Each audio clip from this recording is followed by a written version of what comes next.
Eh, Kenapa? Banjir tanggal berapa kemarin?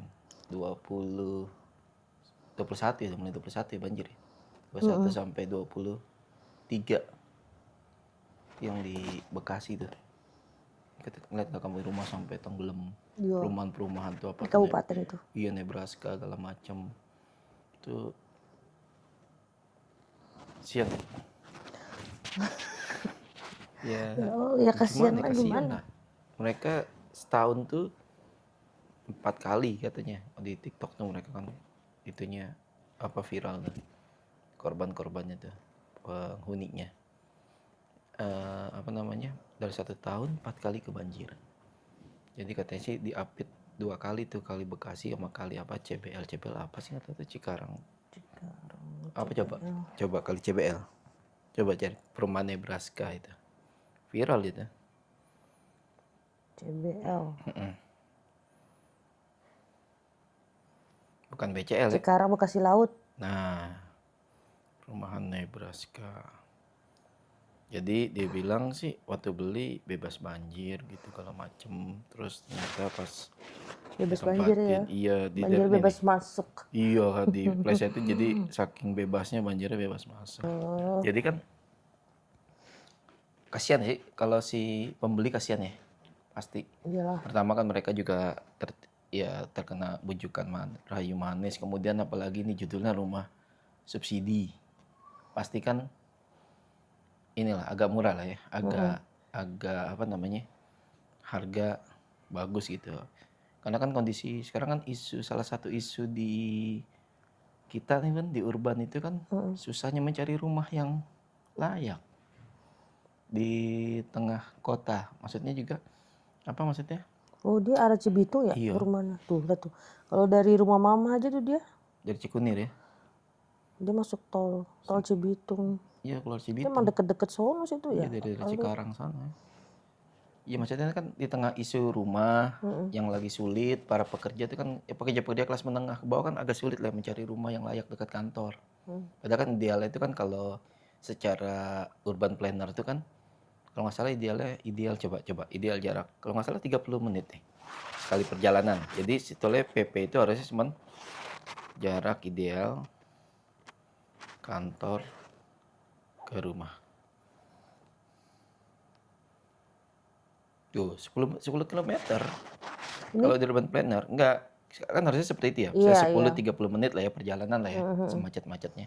Tapi kan kondisi sekarang ketika harga tanah ampun-ampunan di Jakarta. Iya. Kalau kita mau nyari di Jakarta gitu, akhirnya kan memaksa nih kelas-kelas pekerja menengah ke bawah kan pindah geser Geser. ke Citayam, ke Bekasi, bahkan sampai Cikarang, bahkan ada yang kerja dari Karawang. Ada dari puncak? Iya, rumah dari Karawang sampai ke Jakarta dan itu PP. Bayangkan. Coba jarak Karawang Jakarta berapa? Jauh lah Nggak, pokoknya. coba Karawang Jakarta berapa? Coba kita lihat Google Maps. Karawang Jakarta.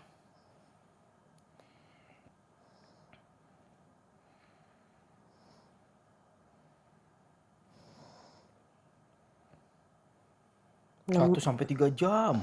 Ini sih 1 jam 20 menit. Iya, tergantung moda transportasi dan 60 kemacetan. 66,9 kilo. Iya. Tua di jalan sih emang. Ini kalau kereta 5 sampai 60 menit. Shuttle Bhinneka Trans tuh lumayan dengan harga lumayan harusnya dan Kerawang ke Jakarta tuh berangkat jam berapa, pulang jam berapa itu? iya, bahkan aku pernah tuh dengar dulu waktu aku kerja ada yang dari Purwakarta, Bun. Hah? Iya, Purwakarta. Jadi kan di Purwakarta itu ada kereta ini ya, kereta lokal ya. Purwakarta sampai Cikarang. Ada tuh. Berapa jam Jadi itu? dia kayak kereta kalau beli Dia kereta. sudah kereta dari Cikarang gitu. Iya, jadi dia dari Purwakarta Cikarang, tapi kalau dulu kan belum ada kereta Iya, nggak Cikarang. ada kereta Cikarang. Nah, Terus dia naik apa dari dia Cikarang? dari Cikarang ke Bekasi lagi. Naik yang elep-elepan itu tuh. Nah, dari Bekasi buat naik kereta. Bayangkan. Jakarta. Dia kerja apa itu? Dia kerja di Indosat, Hah? Dari pagi. Mas Budi. Maksudnya Iya. berangkat jam berapa dia? Jadi dia berangkat tuh katanya, Tahun berapa itu? wah, dari tahun berapa ya? 90-an. Itu aku kuli. Enggak lah, aku kuli. Dia 90-an. Enggak, dia 90-an, sekarang 90-an. Awal-awal dia masuk dapat keterima Indosat tuh dia berangkat seperti itu. Terus dia pulang itu pasti abis Isya nyampe rumah tuh katanya sekitar jam 10-an. Tepat tapi hitungannya jam Ya kalau 10 malam nyampe rumah. mungkin, tapi kalau berangkat, tapi itu kan tiap hari Bun. Belum nyampe rumahnya itu belum misalnya, Habis subuh ya harus berangkat. iya, dan itu tiap hari loh, Tapi kalau PP iya loh. sih, Pak. Kalau zaman Dan dulu itu emang PP ya. masih kosong jalanan sih. Ya mungkin gak seramai sekarang. Nggak Nggak sampai seramai sekarang. Tapi tetap aja itu capek. Capek. Ya Ya bunyi. itu. Nah jadi akhirnya mereka kaum pekerja ini ya kayak kita gini nyari rumah tuh melipir tuh Citayam. Iya emang. Syukur-syukur sih memang tempatnya dilaluin moda transportasi bagus ya. Citayam Bojong walaupun gitu si kereta masih lumayan ya. Walau siap fitness gym dengan serobot-serobotan kanan kiri di dalam kereta tuh kan, tapi setidaknya masih oke lah. Ya, Bogor Jakarta tuh masih oke lah kereta. Juga Bekasi sekarang udah lumayan lah kereta. Pasti lumayan. Tangerang juga udah mulai lumayan. Yang parah kan sekarang yang mereka dari Rangkas Bitung tuh, yang kota keretanya juga masih jarak perjalanannya tuh belum serapat yang Jabodetabek Bekasi gitu kalau macam. Nah akhirnya apa? Timbul nih pengembang-pengembang yang menawarkan sesuatu dengan subsidi yang mungkin manfaatkan subsidi dari pemerintah dan segala macam. Tetap dengan iming-iming punya rumah lah, siapa sih nggak tertarik misalnya cicilan 1 juta, di bawah 1 juta bahkan ada, kita punya rumah dan segala macam. Ya akhirnya tanpa pikir panjang ya mungkin ya dengan janji-janji manis marketing mereka terbuai beli, ternyata kondisinya sekarang seperti ini. Nah kan lagi-lagi ya kalau kayak gini kan yang kasihan tuh konsumen. Sekarang gimana tuh? Sementara undang-undang perlindungan konsumen di kita kan belum ya kadang adalah di atas meja, tapi kan secara praktek Iya. selalu kalah lah. Pas rakyat-rakyat kecil itu selalu dikalahin sama korporasi dan perusahaan-perusahaan itu kan. Tapi kalau aku lihat sih ini nggak salah pengembang juga Bang. Salah siapa dong? Ya yang ngasih izin siapa bangun di situ? Ya kan? Kan pengembang akan dapat izin. Ya kan? Kan harusnya kan macam-macam lah, kita kalau bikin rumah pribadi aja tuh ada yang namanya IMB. Iya. Izin dengan bangunan, mendirikan kemudian bangunan. ada AMDAL dicek, di gotnya gimana, segala macam kan. Harusnya kayak gitu kan. Ini buangan airnya kemana, harusnya kan gitu-gitu tuh. Nah, ya masa sih seproyek segede gini gitu nggak ini banget apa namanya, Pemerintahnya lah ya. Hah? Pemerintahnya dong. Ya iyalah, pastilah ada andil lah. Jangan, jadi maksudnya juga satu sisi pemerintah juga sekarang ini juga jangan akhirnya berlepas diri juga. Ya kan, tata ruang itu kan dibikin sama pemerintah. Iya, itu apa sih dulu kita pernah tuh yang Jakarta, tata ruang Jakarta tuh dulu apa ya? Iya, jadi tata ruang itu kan pemerintah mikirin nih, lahan mana yang boleh dibangun. Mana yang nggak Kan boleh? gitu secara kasar ini, lahan mana yang nggak boleh dibangun, lahan mana yang buat perumahan, lahan mana yang buat bisnis, lahan mana yang buat ini gitu kan. Kemudian apa namanya, berapa sih lahan yang harus bisa dibangun. Terus kemudian misalnya dari satu kawasan perumahan dia harus ada bagian untuk retensi air itu nyimpen. Iya. Jadi itu berapa persen kan gitu kan. Harusnya seperti itu ada tuh. Nah ini kan kita nggak tahu nih. Kadang kan kita lihat juga banyak perumahan-perumahan apalagi yang lagi baru-baru ya. Kita nggak ngeliat tuh ada retensi air itu. Ya nggak usah nyebut nama lah, yang kita suka lihat lah. Akhirnya kan perumahan-perumahan itu banjir kan. Iya. Mungkin perumahan-perumahan yang besar itu dia mikirin tuh ada di setiap komplek ada kayak danau-danau kecil itu kan buat retensi air kan. Dia buat nampung air hujan, nampung air limbah rumah yang bukan speed tank gitu kan, yang cuma sekedar air cuci segala macem. Jadi dia ada air lagi tuh nantinya tuh buat apa namanya? Ya akhirnya ke daur ulang, ke bawah tanah lagi. Iya. Memang permasalahan rumah kayak gitu juga emang gimana ya, orang di satu sisi dia butuh lah gitu ya, butuh tempat tinggal gitu kan. Betul, itu kan hak dasar, salah satu hak dasar itu kan tempat tinggal. Iya betul. Salah satu hak dasar Tapi kan manusia. gini kan, dengan misalnya kalau sekarang kan lagi ramai itu rumah tumbuh juga ya. Rumah flat, rumah yang naik ke atas gitu kan. Ya. Satu sisi juga masyarakat kita masih kalau rumah itu kita harus di atas tanah. Betul. Nah ya akhirnya juga memang pola pikir yang itulah yang akhirnya juga orang jadi rela untuk cari yang murah mungkin ya, maksudnya murah, terus juga Ya, Kalaupun jauh kalaupun jauh juga yang penting gue punya rumah gue rumah. di situ Iya, yang di iya, atas iya, tanah iya, gitu iya, loh iya. daripada yang Tapak, rumah tapak. daripada yang naik ke Namanya rumah atas tapak gitu. ya.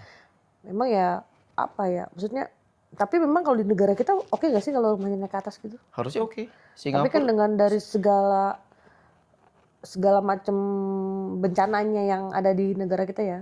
Saya ya. tuh dia kira-kira oke Nah nggak ini tuh kalau lagi, itu kan terkait lagi apa tata ruang tata wilayah tadi. Harusnya kan dengan kalau dengan ada kajian tata ruang RT RW itu, pemerintah sudah tahu tuh mana sebetulnya tanah-tanah yang rentan. Jadi apa ya? Sekarang sih sudah mulai banyak ini ya kajian-kajian. Maksudnya nih di Gen Z ini ada beberapa akun tuh kulihat anak Gen Z tuh kayak sebenarnya misalnya ada akun Instagram biasalah anak muda atau kan dia suka nge-review bangunan-bangunan tuh termasuk yang kemarin yang dia nge-support banget tuh yang rumah susun yang cuma 2.000 per hari yang Rusunawa yang di mana Deli Serdang gitu kan yang viral. Nah itu kan sudah ada kesadaran nih, oke rumah tapak gitu. Oke, rumah tumbuh, rumah tinggi. Tapi kan satu sisi mereka bahkan anak-anak Gen Z sekarang kan ya mereka sudah ngelancong kemana-mana ya. Mereka sudah ke Jepang, ya sekarang mereka rata-rata bisa lah gitu. Ke Jepang, mereka bisa ke Eropa, segala macam. Terus mereka ngelihat ternyata di luar negeri juga rumah-rumah flat. Kan kalau kita nonton film Amerika lihat deh, iya pintunya satu, ada tangga itu kan ada beberapa pintu kan. iya Itu kan kayak rumah-rumah flat gitu kan. Kalau kita nonton apalagi di New York tuh. New York kan rumah flatnya tumbuh banget. Nah memang kayaknya di tengah keterbatasan lahan tuh pemerintah harus menyiapkan hal seperti itu tuh. Tapi tapi kayak kalah tapi yang kalah sama kedua, pengembang tapi iya. Tapi yang kedua apa? Jangan terlalu tinggi, Bun. Tadi ada yang tulis tuh kajian. Kayak kalau kita lihat rumah-rumah kayak misalnya di eh ya aku pernah ke Amsterdam ya, ngeliat rumah flatnya mereka ya. Itu isi satu flat itu cuma paling 4 lantai. Dan itu masih oke orang naik tangga. itu yang kayak di Jakarta itu Iya, iya, itu yang rumah percontohan flat apa sih itu oh rumah itu apa? masih itu si Marco CS yang punya. Iya itu bagus tuh kan. Itu Elisa Jadi segala dia macam. satu lantai itu misalkan gedenya segini gitu. Iya, Dia bikin ada 4 lantai gitu iya. kan. 3 apa 4 Ya, gitu. jadi kalau di Amsterdam tuh dia 4 lantai dan itu kan masih batas orang normal naik tangga ya. Iya. Nah, itu tanpa lift dan orang oke-oke aja itu naik. Jadi mereka lantai pertama siapa, lantai kedua. Mungkin nanti tinggal harganya lantai Iya itu makin kan tinggi makin biasanya tinggi berapa harganya. mahal kalau makin tinggi tuh? Makin tinggi biasanya lebih murah. Karena kan dia ada effort. Yang dekat pintu utama biasa lebih lebih apa? Lebih mahal yang biasa biasa itu. Nah, itu juga kalau nggak salah yang rumahnya si Marco CS itu teman-teman dari apa tuh namanya itu? Dia soalnya LSM tadinya tadi komunitas Itu itu. yang apa sih tuh? Sing si Reja tuh waktu itu. Iya apa nama rujak Rujak ya. rujak ya itu kayaknya juga gitu yang bagian atas agak lebih murah dan lebih bawah tuh lebih lebih mahal. Jadi aku pikir sih gitu ya sekarang. Jadi nah dengan rumah flat-flat gitu itu orang nggak harus diajak ke jauh-jauh sebetulnya. Kan yang aku yakin sih Jakarta banyak tuh lahan-lahan yang kalau misalnya ada kajian-kajian lagi ya bikin rumah-rumah flat kayak gitu untuk coba meninggalkan rumah-rumah tapak yang malah jadi mahal, lebih mahal dan segala macamnya. Jadi gitu sih dan sebetulnya budaya itu udah mulai tumbuh juga ya ketika di apartemen ya. Iya. Di apartemen anak Gen Z juga milenial ya sudah mulai juga di apartemen kayak sekarang apartemen yang mana tuh kemarin juga mulai disewain tuh yang bekas Covid. Yang Ya itu. Wisma Atlet Iya, ya 1 juta sebulan kan juga mulai ramai tuh Iya. konten-konten dan aku pikir sih menarik ya mereka yang tinggal situ ngonten jadi akhirnya ada kesadaran ya Iya. apalagi yang 2.000 itu kan juga menarik tuh 2.000 dia paling atas 2.000 per hari yang bawah 5.000 dia bilang kemarin kan nonton sih nah cuma kan tinggal bagaimana nih pemerintah nyiapinnya nggak asal-asalan Benar. nggak salah-salah gitu kan jadi tetap bikin yang senyaman mungkin baik baik soal apa udaranya sirkulasinya dan segala macamnya hingga akhirnya taman bermain dan segala macamnya kita pernah ngeliat itu kan apartemen yang di mana tuh yang kita masjid Hashim Asy'ari Ya, kan tahu. apartemennya juga lumayan kan ada taman main anaknya kayaknya beberapa sih di Jakarta sudah seperti itu ya maksudnya lingkungan apartemen itu ternyata menarik gitu bawahnya pada ngobrol segala macam ada warung-warung tempat usaha gitu segala macam dan anak-anak juga terjamin karena dia main di dalam pagar kan Iya. nggak ada resiko-resiko pencurian, paling tinggal sisi-sisi keamanan lah, tangga dan segala macam gitu sih paling. Kan kayak ibu juga dulu sering cerita ya kalau Hmm. ketika dia ngambil, bagusnya emang ibu pinter ya, dalam artian dia ketika dia mau ngambil rumah waktu itu diceritakan dia ngecek dulu tuh KTR Oh iya BPN-nya betul. buat ngecek ini sebenarnya kalau saya ngambil tanah begini nih, ini kira-kira ada prospek ke depannya berapa tahun ke depan, perencanaan pembangunannya kayak apa gitu Iya, kan. iya, Yang di Jalan Raya Sawangan tuh kan. iya. Itu kan dia akan ternyata dia ada rencana pelebaran jalan walaupun nggak tahu kapan, tapi kan kemarin udah mulai pelebaran dikit ya kalau nggak Iya, salah. iya, iya. Dan tapi kan juga jadi nyiapin bangunannya enak ya. Iya, Mundur ke belakang jauh. Jadi kalaupun nanti kena pelebaran jalan, tetap ada space space, buat iya. buat parkir atau buat apa Iya, gitu. jadi rumah nggak mentok banget pinggir. Jadi Tetap ada parkir. kita pikir ya itu yang ibarat kata kan gini ya, ibu yang cuma bikin rumahnya buat dia sendiri aja dia mikir kayak gitu ya. Ya, Saya kalau pengembang itu dia ini gak sih, maksudnya sejauh itu gak sih pikirnya Ya gitu? aku rasa sih ada Atau beberapa. cuma sekedar di bisnis yang penting gue bisa ngejual tanah jadi bangunan dijual. Aku rasa sih nggak sama pengembang ya, tapi beberapa pengembang juga mikirin itu ya. Tapi kan yang terjadi sekarang kan akhirnya kalau kita lihat kasus di TikTok itu kan beberapa perumahan itu kan mereka kan ngeluhnya itu kan. Iya. Mereka ngeluhnya janji marketing bebas banjir, aman segala macam. Terus kemudian juga soal transportasi juga kan. Iya. Katanya nanti akan ada kendaraan ini, tapi kan ternyata nggak juga sampai sekarang gitu. Film di Korea ya, drakor gitu Iya. ya. Dia udah nabung buat pengen punya rumah impian. Iya memang. Ketika dia udah DP sama marketingnya, ternyata udah kemakan ininya udah DP segala macam, nggak tahu rumahnya nggak ada, di tabungan dia hilang. Ya pokoknya ini gitulah ya, Ya, kayak memang real life gitu. perumahan tuh di mana-mana isu kelas menengah lah, Bang. Iya sih. Isu kelas menengah, itu kita juga terasa kan ya.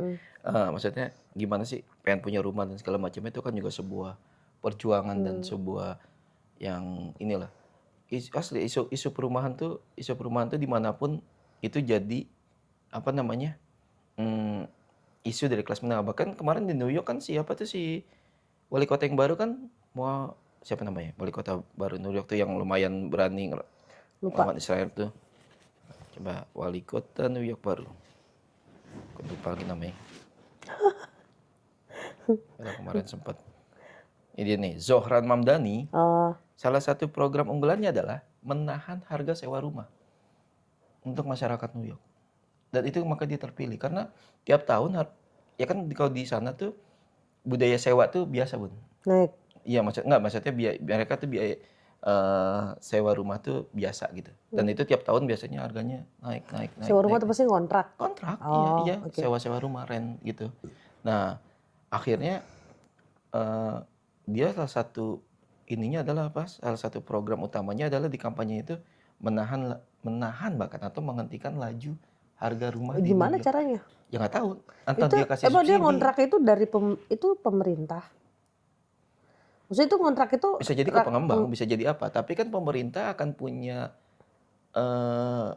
instrumen ekonomi Bun untuk menahan itu. Entah subsidi langkahnya, entah murahin pajak misalnya. Oke. Itu kan Jakarta terjadi di beberapa gubernur yang lalu kan, dan sekarang kan Pak Pramono juga katanya kan ingin menggratiskan pajak beberapa beberapa kategori rumah. Misalnya rumah guru, terus rumah yayasan pendidikan. Karena kan yang salah satu bikin mahal, bisa jadi mahal itu kan modalnya itu kan di pajak.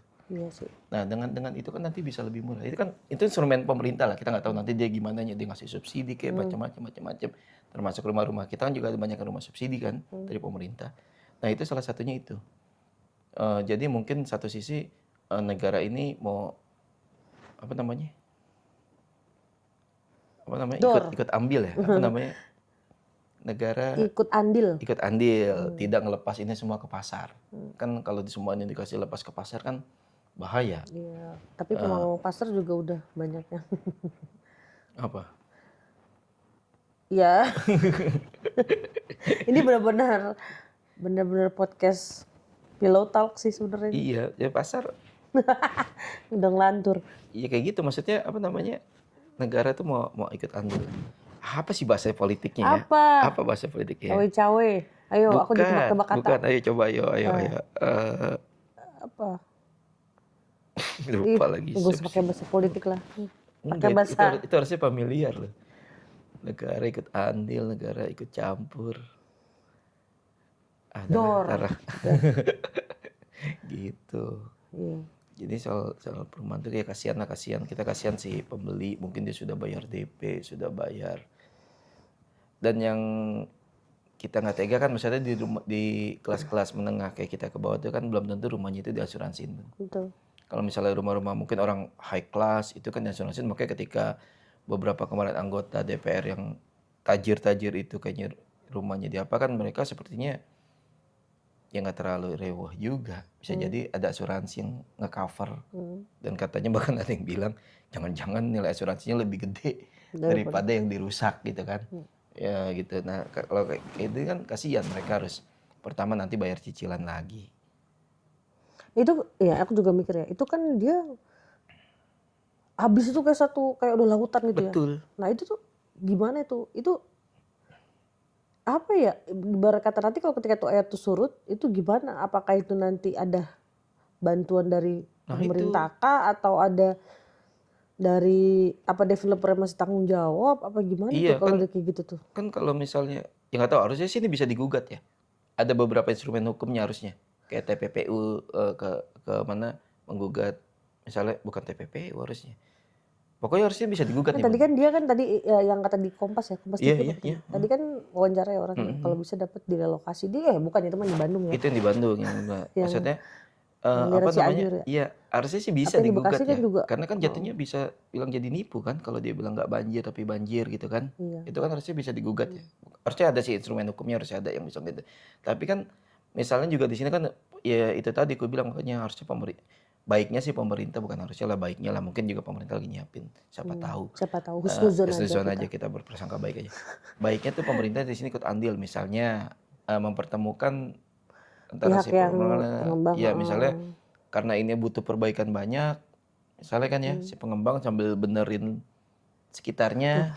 Iya, tapi konon tuh katanya rumah subsidi ya. Iya, Berarti apalagi kalau rumah subsidi ya, seharusnya ada pemerintah juga yang iya harusnya ada pemerintah bener-bener yang terlibat andil. nongol gitu Iya, ya. iya. Maksudnya ini kan udah, ibarat Ini kata kan kalau subsidi kan udah lu udah ada gue kasih modal. ACC nih, Iya, ACC iya. dari pemerintah. Dan juga udah dikasih modal Iya. pemerintah, iya. Nah Misalnya. berarti ini juga harusnya mereka bisa dapet inilah gitu ya, apa namanya kayak entah jaminan perlindungan atau relokasi atau Betul. apa Atau gitu kan. misalnya selama dia ngebenahin ada penghentian dulu lah bayar kreditnya. Iya, tapi kayaknya kalau udah kayak gitu lebih baik direlokasi deh. Ya karena itu kan Karena itu dijual juga parah banget. susah. Iya. Dijual juga susah. Enggak, kalau menurut aku nih, kita orang awam yang kagak ngerti hukum secara detail Ya, gitu betul ya. ya. Logikanya udah kayak gitu, dijual juga susah. Hmm. Mendingan pemerintah bantu nyiapin tuh Win-win solutionnya relokasinya. relokasi ya. Relokasi di mana Cari ya? relokasi yang bagus. Bagus, laut gitu loh. Dan itu kan capek banget, Bun. Banjir kan. Kita ngalamin yang cuman waktu pertama kali kita banjir yang di sana aja kan. Yang di mana? Yang cuman yang kita selalu melamatin di bawah. Kan cuman walaupun nggak nyampe masuk rumah, itu aja kita was-was kan. Yang mana? Yang di rumah yang sebelumnya yang kita di Tangerang itu, yang bawah itu. Oh, Iya kan? Kan kita sempat ngalamin yang banjir hanya sekedar walaupun rumahnya kan tinggi kan. Garasi. Itu aja kita was-was kan.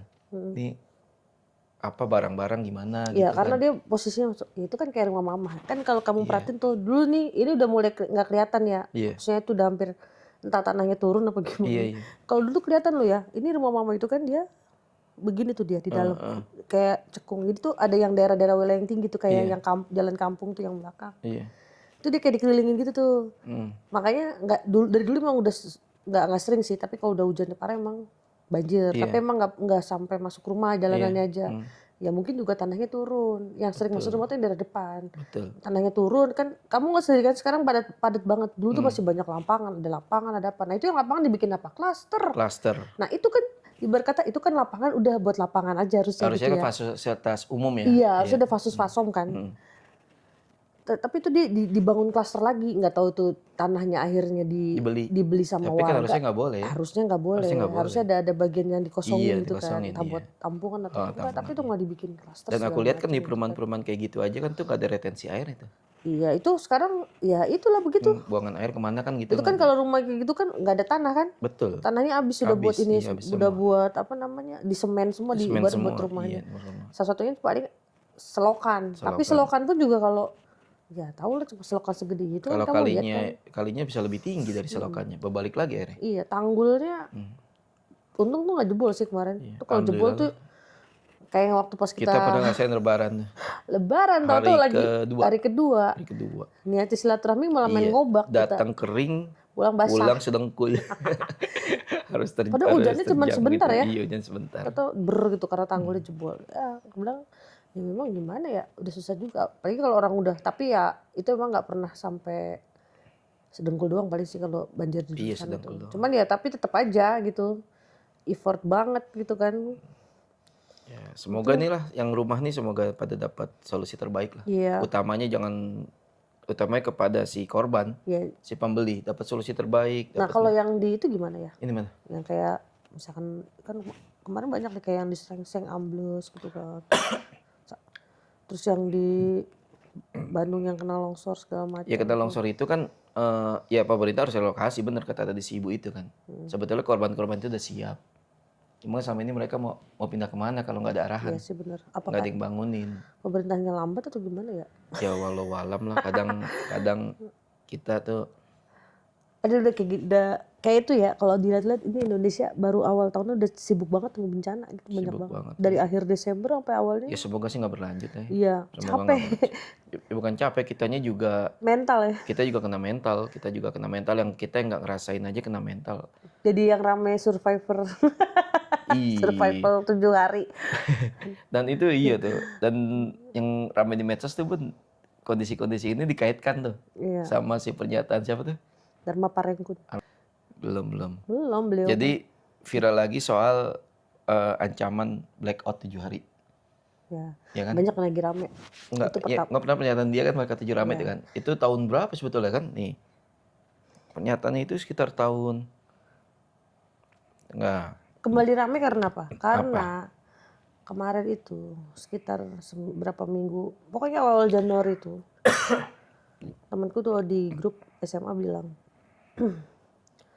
kakak gue yang di Eropa ini dapat instruksi dari pemerintahnya, kata dia, suruh siapin tas bencana bla bla bla bla bla, akan ancaman blackout bla bla bla bla bla. Yang aku tanya sama kamu tuh, beneran gak sih ya gitu kan? Itu aku juga belum nemu tuh bener apa enggaknya. Terus dia tuh ngomong tuh, gue akhirnya, dia bilang teman aku nih ya, gue akhirnya nyiapin nih segala macamnya nih, pokoknya tuh yang udah ready lah gitu intinya, dengan segala-gala yang rame tas bencana itu kan. Ya memang kalau ada banyak berharga sih emang harusnya udah siapin gitu ya, satu tas khusus buat emang itu gitu, emang buat ready. Cuman ini jadi kayak awal Januari jadi kayak memanas gitu, saya kayak rame gitu kan. Tambah lagi kan ada kemarin kan musibah bencana yang Aceh Sumatera itu kan, yang orang juga nggak kepikiran, tahu-tahu ya namanya musibah kan kita nggak ada yang tahu ya. Terus tuh dia bilang cerita, terus baru kemarin tuh sekitar yang aku nemuin yang kita hujan-hujan terus tuh. Terus ada yang konten kreator bilang kalau ya biasalah itu teori konspirasi gitu kan, yang bikin overthinking juga, apa iya gitu kan. Tapi kayak enggak lah, kita lagi siklon tropis lah, dapetin biasa lah itu kalau lagi musim apa namanya, lagi musim-musim lagi ada La Nina segala macam tuh kan emang kita hujan kayak gitu ya. Iya. Tapi ini tiba-tiba ada yang isu yang chemtrail lah apa segala macam mulai lagi gitu kan. Hati-hati ya ini bla bla bla bla, sampai aku unfollow lagi. Pokoknya yang bikin sakit kepala tuh aku unfollow aja gitu kan. Terus dan itu abis itu aku baru nemu tuh konten anak-anak diaspora yang pada di luar tuh yang dia pada bikin konten kalau dia juga nyiapin tuh bahwa ada anjuran juga, ada manual booknya juga dari pemerintah gitu. Pemerintah Belanda kayaknya kalau nggak salah. Ya kalau itu benar. Jadi kemarin aku juga cek tuh pemerintah Belanda emang cara resmi mengimbau warganya untuk meningkatkan kesiapsiagaan terhadap potensi bencana dan keadaan darurat. Nama program itu Deng Forward, apa bacanya, berpikir ke depan.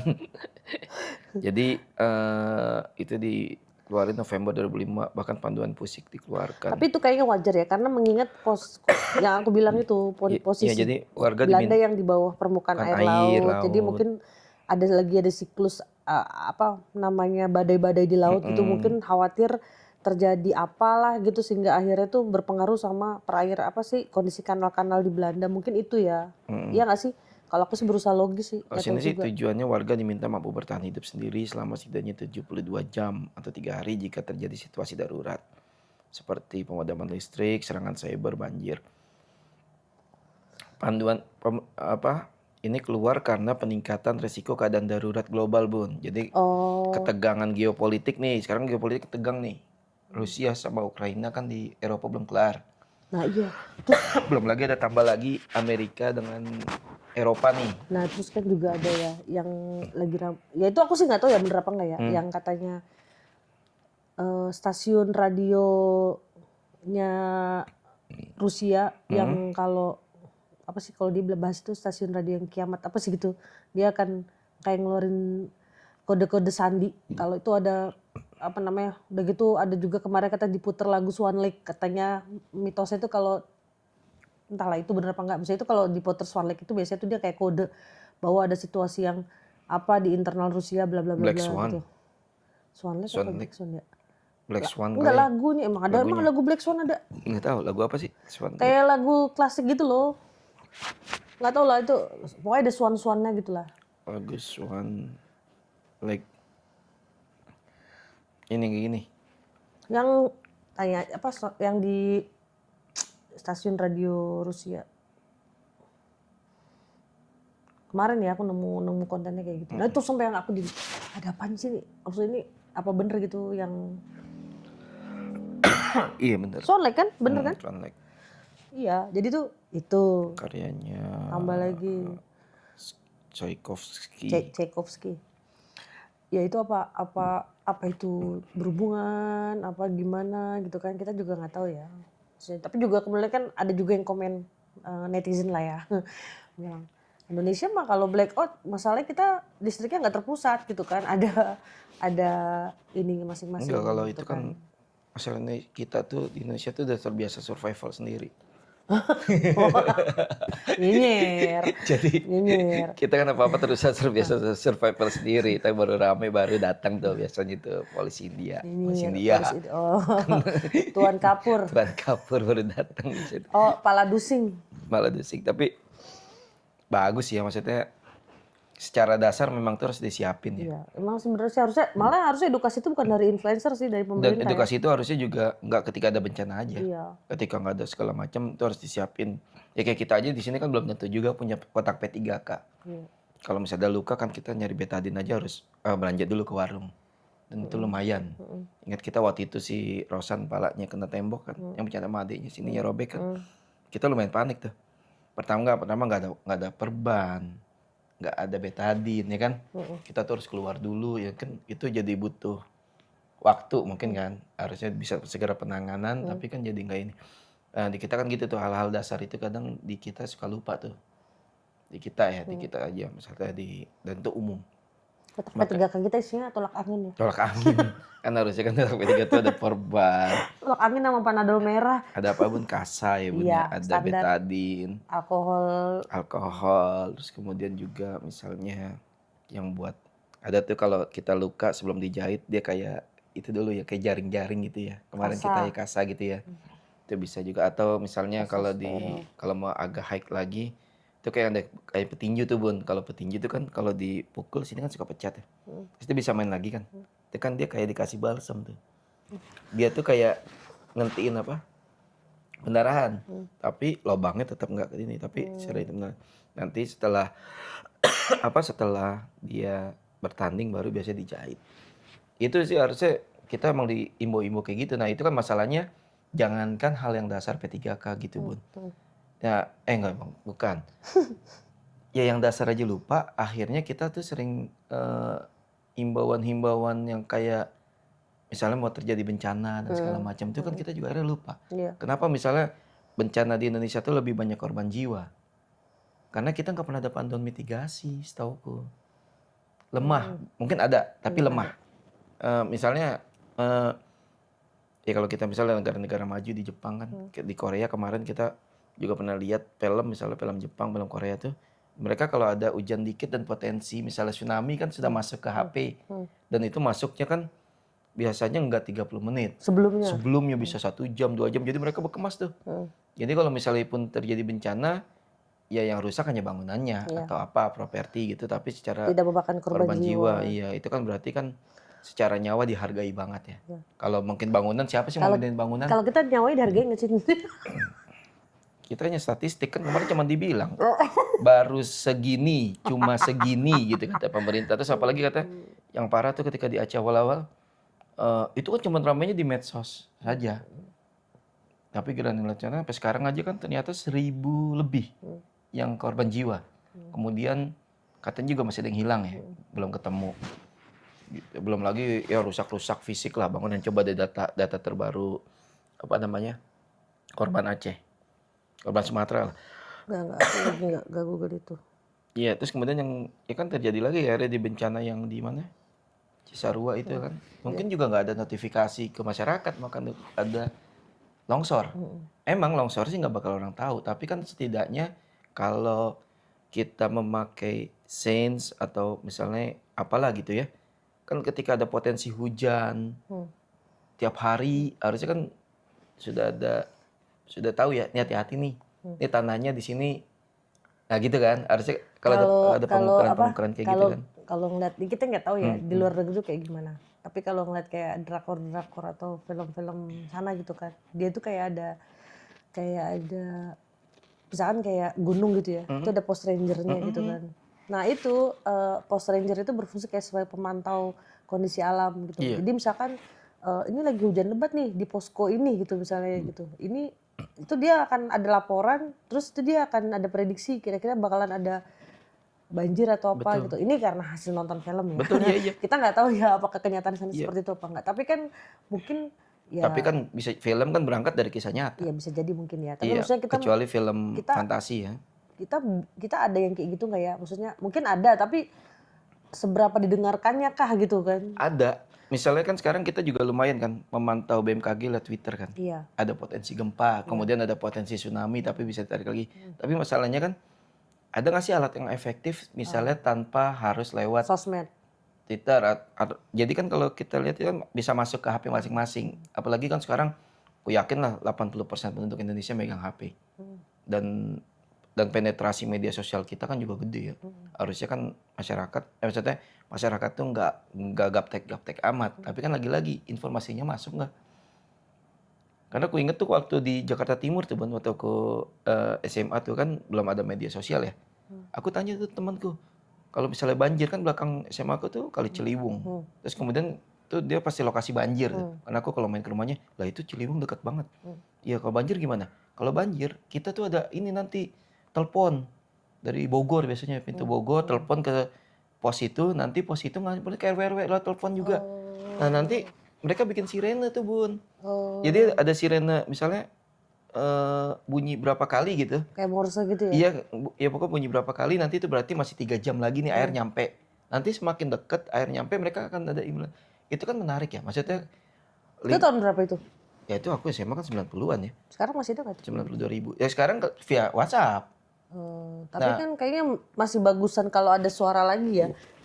Iya, tapi aku rasa sih ada ya, nggak tahu juga sebelum nanya lagi ya. Tapi kayaknya akan lebih canggih sih ya, harusnya ya. Karena zaman itu aja mereka sudah hitungannya oke. Nah itu akhirnya mereka bersiap tuh, naikin dulu barang-barang ke mana ke atas, segala macam. Makanya aku juga saya nanya temanku, nggak ganti TV? Maksudnya berapa kali ganti TV tuh kalau kena banjir? Enggak kan ada himbauan kita naruh barang di atas. Gitu. Keren juga ya. Jadi dan terus mereka langsung ngungsiin motor lah ke depan jalan raya dan mereka sudah tahu tuh. Maksudnya kan itu kan sudah ada contoh ya dari lingkungan masyarakat yang sederhana ya. Ada baiknya sih itu dicontoh misalnya di lokasi-lokasi yang memang rawan bencana. Untuk saat ini misalnya nggak sanggup relokasi, setidaknya ada pemberitahuan tuh. Ya biar nyawa akhirnya nggak korban jiwa aja terlalu banyak atau bisa syukur-syukur bisa dihindari gitu kan. Itu kayak kajian tsunami Aceh kan yang tahun 2004 ya. Tsunami Aceh 2004 kan? Iya, kalau nggak salah. Iya, itu kan juga untuk orang-orang yang itu ada fun fact gitu Ban, aku baca Ban. Orang-orang yang di pinggir pantai, mereka malah jarang yang meninggal. Katanya. Karena dia ada kayak semacam legenda yang nyanyian itu. Itu. Kalau awan kayak gini, ini Iya, tandanya apa? iya, Kalau ini atau kalau tandanya apa? laut nyurut lagi ini. Iya. Ya, itu kan Itu kayak menyampaikan lewat nyanyian lewat lagu-lagu. Iya, mereka lagu-lagu folklore rakyat, gitulah. folk gitu kan. Nah, ya inilah masalah. Akhirnya kan orang yang banyak korban jiwa kan yang rakyat, yang jauh-jauh dari situ ya katanya ya. Nah, itu kan karena mungkin tidak ada ketahuan. Nah, setelah tsunami kan pemerintah mulai memperbaiki tuh sistem Informasi. dengan menanam beberapa di laut-laut tuh nanam. Tapi kan permasalahan kemarin kan BMKG bukan BMKG apa ya bidang itu? Ya bener BMKG kan bener kan? BMKG Bilang berapa pulau atau berapa apa rusak. coba deh dicuri. Lah ya Allah. Coba kita lihat lagi. Capek banget Ya deh. nggak tahu sih siapa yang nyuri kan, tapi kan akhirnya alat pendeteksi tsunami Capek banget. hilang. Itu kan jadi lumayan juga tuh. Tuh banyak. Tuh ada yang dia anyut. Nggak tahu ya mungkin karena pengawasan segala macam ya.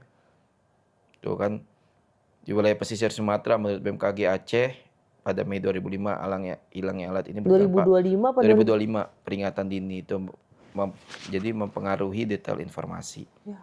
Kayak gitu ini baru satu. Itu harus ada baru banyak. maintenance ya, harusnya dicek ya. Iya. Sayang banget loh. Itu kan kayak gini-gini tuh alat pendeteksi tsunami itu. Jadi dia tahu tuh gelombang-gelombang. Soalnya sudah Kayak ada tuh ya, aku juga nggak sengaja sih, ini sebenarnya nggak ngikutin. Dia tiba-tiba nongol di beranda Reels gitu kan. Ini yang orang Indonesia yang bekerja di Jepang dan dia punya keluarga, akhirnya dia punya keluarga di Jepang gitu kan. Dia waktu pas dia mau ada peringatan tsunami itu juga menarik tuh. Jadi tuh ada peringatannya tuh jauh sebelum sekitar ada kali sejam gitu ya. betul. Dari pemerintahnya dan itu nggak cuma dia dari TV, dari HP ada peringatan, terus TV-nya juga ngasih berita. TV di Jepang tuh ibarat kata mungkin nggak kayak kita ya, jadi masih yang orang-orang butuh informasinya dari TV lah intinya kayak gitu. Sama juga dari Buat sirine, mau habis tuh, bentar lagi kan. sama dari sirine juga gitu Iya. kan. Jadi kayaknya tuh memang ya itu tadi, jadi jangan cuma WA, nggak cuma notifikasi, tapi juga kayaknya emang harus ngebangun lagi komunikasi yang di warga ini tuh loh, yang kayak oke lah, yang kayak kemarin sirine itu udah bagus ya. Bagus. Sirine yang di Oh iya, Cisadane. Cisadane Kita sih baru denger tuh ya. Ya aku juga baru tahu tuh Baru tahu ada kayak Cisadane, gitu. Jadi kalau ada tinggi banget dia bunyi. itu baru katanya itu cuma satu pintu doang yang dibuka. Iya, itu satu pintu. Satu pintu aja udah begitu ya. Begitu, Gimana iya, kalau katanya dulu pernah sampai 3 pintu denger. Dan tuh viral tuh kemarin tuh kemana-mana. So kita sampai kalau kita Tanyain di sama kantor keluarga. tanya keluarga, iya. Alhamdulillah sih, tapi setidaknya aware, jadi aware. Iya. Dan aku sih baru tahu tuh. Aku juga baru tahu kalau itu ada bunyi. Dia ada bunyinya. Iya. Tapi itu katanya baru satu pintu tuh Iya. katanya. Nah itu kan jadi ya kayak gitu-gitu juga harus. Dan yang sosialisasi penting juga. sih pendidikan, Bun. Iya. Jadi misalnya kita pengalaman kita belajar. Ya kan? Kita kan padahal di wilayah kalau kita ini kan kalau mau ada liputannya Kompas bagus tuh Ring of Fire. Oh, Kita kan berada di lingkungan Ring of Fire ya. Maksudnya negara-negara Katulistiwa itu salah satu bonusnya itu ya akan dapat misalnya gunung berapi, patahan, gempa bumi dan segala macamnya. Nah itu pernah nggak kita ngalamin kalau kondisi misalnya guru ngajarin? Aku sih SD jujur nggak pernah. SMP juga nggak pernah ada. SMA juga nggak pernah. Bahkan jangan kan terkait bencana alam ya. Kebakaran aja kita jarang loh. Iya nggak ada sih. Kita jarang loh. Misalnya Kayak harus masuk kurikulum ya. iya jadi Kalau sekarang ada kali anak TK aja pada ke damkar. ya tapi kan di Jalan-jalan. damkar. Gimana misalnya itu terjadi di sekolah dia? Oh iya benar sih. Kalau ada kebakaran, Titik poin ya, titik harus poinnya kemana? Terus gimana Kalau gempa nyikapinnya? gimana? Iya, kalau gempa gimana kan? Kalau kita lihat anak-anak di Jepang aja tuh, karena Itu dia wajib sudah ya? wajib, dia kan sudah wajib dan mereka kadang ujiannya itu simulasinya itu dadakan. Mereka sering nggak tiba-tiba itu guru buat ngetes. Ya anak masuk nggak? Sudah masuk belum? Misalkan kepanikan itu kan juga yang menimbulkan korban selain memang bencananya itu. Jadi orang panik, desek-desekan, segala macam, dorong-dorongan jadi korban gitu kan. Itu aku pikir sih pendidikan ini juga harus ada. Ini ada yang lucu nih. Kemarin untuk pas kita simulasi damkar, kan ceritanya dari HRD masang sirine tuh Iya. di pakai speaker gitu. Nih, walaupun kita belum punya sirine beneran, Iya, kita pakai Tapi- speaker gitu. Tapi itu udah dikasih tahu belum? Enggak, kita nggak ngasih tahu. Enggak, Jadi maksudnya udah dikasih tahu belum ke orang banyak akan ada damkar? Enggak. udah kan udah orang-orang kesal. damkar di bawah Iya, nih. iya, iya. Kita kan lagi mau ngumpulin orang Iya, juga. Tapi iya. kan namanya anak kan baru datang kan ke atas dulu Iya. dulu. Nah itu sirine dinyalain tuh gitu kan. Pada slow aja di atas gitu. Itulah hebatnya kita. Orang kita tuh sudah terlalu percaya. terlalu ikhlas Nggak ini dengan dulu hidupnya. gitu. Jadi tuh apa namanya bunyi sirine itu ya mungkin jadi mereka teman-teman jadi nganggepnya kayak, cuman bunyi doang gitu kan. Tapi kan kita juga harusnya apa ya, teman-teman tuh masih duduk aja santai gitu kan. Bunyi itu bunyi, padahal kata HRD ngomel-ngomel, udah dipasangin ini kagak ada yang turun, bagaimana nanti kalau bencana. Maksudnya tuh pengen sekalian Kelihatan, iya, simulasi gitu simulasi, iya, kan. iya. Maksudnya ini udah ada ininya gitu kan. Ini orang ada yang mingser dari bangun. Makanya Itu kamu inget ini nggak? Yang video Kompas yang gempa, yang dia tetap nyanyi Oasis. yang mana tuh? Ada yang 3, yang dia santuy banget nyanyi Oasis. Terus Ya, ntar harus kamu tahu deh, gempa, kocak banget itu. mana ya? Dia tetap nyanyi, wah. Jadi bilang, oh, apa nih? Gempa nih? Iya, tapi ngeband masih. itu Kompas. Ini boleh. Gempa saat nyanyi Oasis, coba. Apa sih itu? Ada itu, dan itu viral loh. Kapan itu Bang? Udah Ya, lama? berapa tahun lalu, dan itu viral banget. Pasti gempa Jakarta. Tapi emang kalau di Jepang kan juga slow gitu Ya, ya. itu mungkin Tapi kan, karena udah ada ilmunya. Tapi kita kan belum ada ilmunya, gimana enggak, dong kalau harus menurut gimana aku bukan gitu ada kan. ilmunya, itu mungkin karena kitanya jarang dikenalin dengan itu. Jadi akhirnya sensitivitas kita enggak. Ah, itu mah nanti aja lah. Itu-gitu. Dan juga kalau di Jepang tuh kan katanya ada tuh ya kayak jadi itu kayak simulasi itu dibuat kayak tempat bermain. Jadi anak-anak itu jadinya pengen nyobain tuh, misalkan kayak gimana sih kalau lagi gempa 7 skala Richter tuh kayak apa goyangannya gitu kan. Itu udah kayak tempat bermainnya gitu. Jadi kayak pernah aku lihat tuh ya video di mana gitu. Mana sih ininya nih? Aduh. Pokoknya ntar cariin deh, nih, ntar dimasukin deh. Nih, tonton videonya di sini. Oke, kita nonton nih. Nih, benda lupa. Harusnya ini viral nih. Emang pernah? Orang kalau udah genjrengan lagu Oasis mau gempa atau kiamat juga bakal genjreng terus. Nih. Nih. Senior nih. Di mana? Masih belum sadar. Nah. Ini di Nih, mana? di gedung. Gempa-gempa tuh. Tuh, Kompas TV. Oasis. Tuh.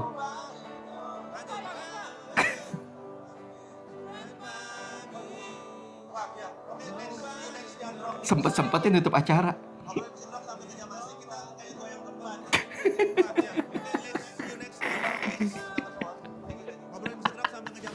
Oh, aku nggak tahu malah. Lari tidak perlu, Oasis nomor 1. Iya, emang gitu sih. Mungkin karena kita terlalu berprasangka baik. Ya karena kita ngerasa misalnya di Jakarta nggak ada gunung berapi, nggak ada apa. Tapi kan belakangan kan juga ada kajian-kajian. Apa kalau ada patahan itu kan, patahan purba itu kan, dan salah satu ke Jakarta. Tapi, nah sekarang kan masalahnya aja, pernah BMKG Banten merilis berita itu kan, ngasih edukasi. Kan sempet ini Bun, ditanya Polda katanya menciptakan keresahan. Ya Allah. Walaupun BMKG BMKG yang nanya Polda. Iya, jadi BMKG ngerilis itu dalam satu diskusi. Dia mau ngasih tahu bahwa akan ada patahan. Dan nanti ini kalau ini patahan dari Tangerang sampai Jakarta atau apa gitulah akan terjadi Itu kan bencana padahal harusnya follow up-nya adalah ada edukasi ya harusnya. Iya, harusnya dikasih misalnya wilayah mana aja sih. Kan pasti ketahuan ya. Dan itu kan kalau misalnya dimodalin, nah misalnya penelitian sama negara ya, itu kan dia akan tahu, oh ini wilayah yang harus diwaspadai. Iya, dan ini Nah, misalnya ini harusnya memang ini harus direlokasi, harus segera gitu atau kalau kan nggak ya. direlokasi di wilayah ini harus bersiap harganya. Ada mitigasi yang diciptain lah, latihan segala macam. Itu kan kayak gitu. Jadi gitulah.